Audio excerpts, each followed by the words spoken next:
Voici le matériel dont vous aurez besoin pour prélever vos greffons. Un échelier noir, c'est un sécateur sur perche, mais vous pouvez vous en passer avec une simple échelle et un sécateur télescopique si votre arbre n'est pas trop grand. Il vous faudra de l'alcool à 90 ou alcool ménager, c'est exactement la même chose. Ça sert simplement à désinfecter vos outils. Un sécateur classique, des étiquettes, mais vous pouvez tout à fait faire vos étiquettes vous-même avec un simple morceau de scotch et de la ficelle pour l'accrocher autour des greffons. Du papier absorbant ou du papier journal et des sacs congélation ou du film alimentaire. Donc on est arrivé sur le terrain, on commence par désinfecter les outils, très important, pour éviter de transmission de maladies. On fait ça entre chaque arbre où on va prélever des greffons.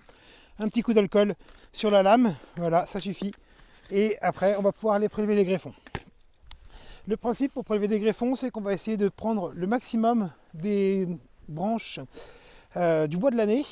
Le bois de l'année, c'est simplement la pousse qui a eu lieu au cours de l'année. Donc c'est très important de prendre plutôt du bois en haut de l'arbre le plus possible en fonction de vos disponibilités en matériel.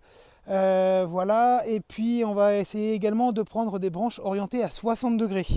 On évite absolument de prendre des branches verticales. Ça donnerait un arbre qui, une fois greffé, ferait beaucoup de bois, peu de fruits, des fruits moins bons. Donc on cherche à prendre des branches à 60 degrés, c'est vraiment dans l'idéal. On peut aller jusqu'à 30 degrés d'inclinaison. Quand je dis 60 degrés, c'est par rapport au sol. Ici, par exemple, sur ce pommier, mais ça marche exactement pareil pour tous les arbres, je vais prendre mon échine noire et je vais monter, attraper par exemple cette branche-là. Hop là, je la coupe, je la récupère en bas. Voilà. Toc. Et voilà mon premier greffon. Donc il faut bien sûr que le greffon soit sain, pas de maladie, du bois jeune. Je vais vous montrer juste après comment on reconnaît le bois jeune. Et voilà. Je viens de récupérer mes greffons. Donc là, je vous en ai pris 2 pour la vidéo, mais vous pouvez m'en ramener beaucoup plus, il n'y a aucun problème.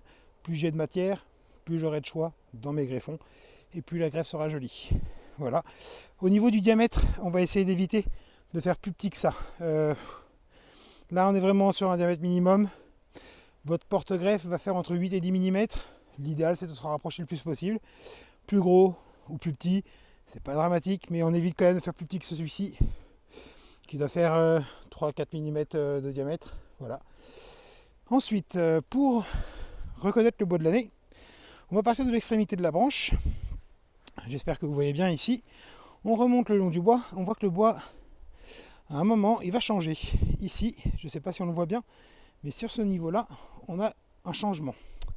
C'est ce qu'on appelle un nœud cicatriciel. Et bien, c'est ce morceau-là qu'il va me falloir pour greffer. Donc, je pars du nœud cicatriciel, je me mets un petit peu plus bas, c'est pas grave, voilà. Et c'est cette partie-là que vous allez me ramener. Donc, voilà le greffon. Je vais vous montrer à nouveau. Donc, on est sur le greffon que j'ai prélevé tout à l'heure sur mon pommier. On part de l'extrémité, on remonte le long de la branche jusqu'à voir une différence dans le bois. On voit bien ici la différence. Le bois est beaucoup plus jeune, beaucoup plus tendre sur cette partie. Bon, voilà, il est un peu vert, mais il peut être pas forcément plus vert, mais il va y avoir une différence. Voilà. Et on a surtout ce petit nœud cicatriciel dont je vous parlais tout à l'heure. Et bien, c'est cette partie-là qu'il va me falloir pour greffer. Il arrive parfois que des arbres vieillissants qui n'ont pas été taillés depuis longtemps aient fait très peu de bois de l'année. On est sur le cas sur ce sujet-là. Donc quand on part de l'extrémité, j'essaie de faire la mise au point, voilà, quand on part de l'extrémité de la branche et qu'on remonte, on voit que le nœud cicatriciel il est là. Ben, malheureusement, là j'ai pas assez de matière, je ne pourrai pas greffer. Il faudra donc revenir l'année prochaine, mais entre-temps, il faudra tailler pour obtenir du bois. Donc vous taillerez votre arbre et il va faire beaucoup de bois et ce sera l'année prochaine que vous pourrez me ramener des greffons. Toujours dans les exemples de greffons inexploitables, on a ce petit poirier qui est vraiment pas en très grande forme et qui n'a jamais été vraiment taillé. Eh bien, on pourrait croire que là-haut, j'ai des greffons que je peux récupérer. Donc on va aller voir ça de plus près. Voilà. Et en fait, regardez, quand on part de l'extrémité de la branche et qu'on remonte, le nœud cicatriciel, il est là. Et ce serait uniquement cette partie-là qu'on peut récupérer. C'est beaucoup trop petit pour greffer, bien sûr. Mais j'avais prévu. Et l'an dernier, j'avais fait un peu de taille. Je vais vous montrer ce que ça donne. Voilà. Ici, j'avais taillé la branche. Et vous voyez, il y a un bourgeon qui est reparti d'ici qui m'a fait du bois. Et donc ce greffon-là, je peux le récupérer et l'utiliser. On voit bien la différence, hop, de couleur de bois quand on remonte, hop. Voilà, la différence elle est là. Et ça, c'est tout à fait récupérable et utilisable pour la greffe. C'est pour ça que parfois, il faut attendre un an. Voilà, j'ai terminé de récupérer mes greffons. J'ai préparé ma petite étiquette. Alors on essaie toujours de faire une étiquette où on peut facilement se rappeler de ce que l'on a fait. Donc là, petit exemple, allez, pommier de mamie, pomme jaune. Simplement, au moins je me rappelle même dans 10 ans quelle était la pomme qui correspondait à cet arbre. Puisqu'en fait on n'a pas de nom de variété. Si vous avez la variété, c'est encore mieux. Mais c'est rare qu'on ait le nom des variétés. Donc hop, on met une autre petite étiquette. Comme je vous disais tout à l'heure, on peut tout à fait faire avec une étiquette maison. Et on fait un petit fagot et c'est ça que vous allez me ramener. Je vais vous montrer ensuite comment on les conserve jusqu'à me les rapporter. Si vous venez juste après les avoir coupés, vous pouvez me les emmener comme ça, il n'y a pas de souci. S'il y a quelques jours entre le moment où vous les coupez et vous me les emmenez, je vais vous montrer comment on fait. On est rentré du verger, j'ai ramené mes greffons. Alors, on va essayer de les emballer maintenant pour pouvoir les conserver. Pour les conserver, on va prendre un papier humide, enfin un papier absorbant, qu'on va humidifier. Mais là, j'ai trop de longueur, ça va être casse-pied. Je peux tout à fait couper ici. Voilà, pour garder de la longueur. Allez, on va faire des morceaux de 25 cm, c'est 30 cm, c'est bien. Facile à emballer. Vous gardez tout, c'est pas grave, je trierai quand vous m'aurez ramené. Voilà, on va faire un petit fagot comme ça. J'ai mon papier absorbant, ou mon papier journal, ça marche aussi très bien. On le mouille bien. Voilà. Surtout très important, bien essorer au maximum. Voilà. On garde très peu d'humidité en fait. C'est juste amener un tout petit peu d'humidité pour conserver. Voilà. Vous voyez, je l'ai bien pressé. Je vais l'étaler. Voilà, j'ai étalé mon papier que j'ai mouillé préalablement.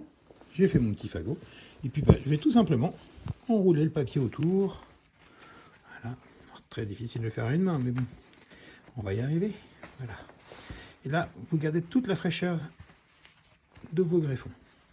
Donc ça, c'est uniquement si vous ne les amenez pas tout de suite. Si vous les emmenez juste après la coupe, inutile de les emballer. Ils peuvent se conserver quelques heures sans aucun problème, sans aucun papier humide, rien du tout.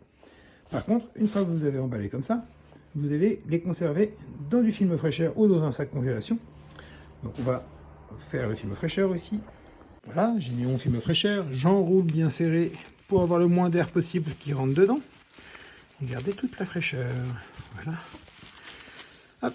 Et ceux-là, on va les mettre tout simplement dans le bas du frigo à la maison. Hop. On va les mettre plein d'autres ici.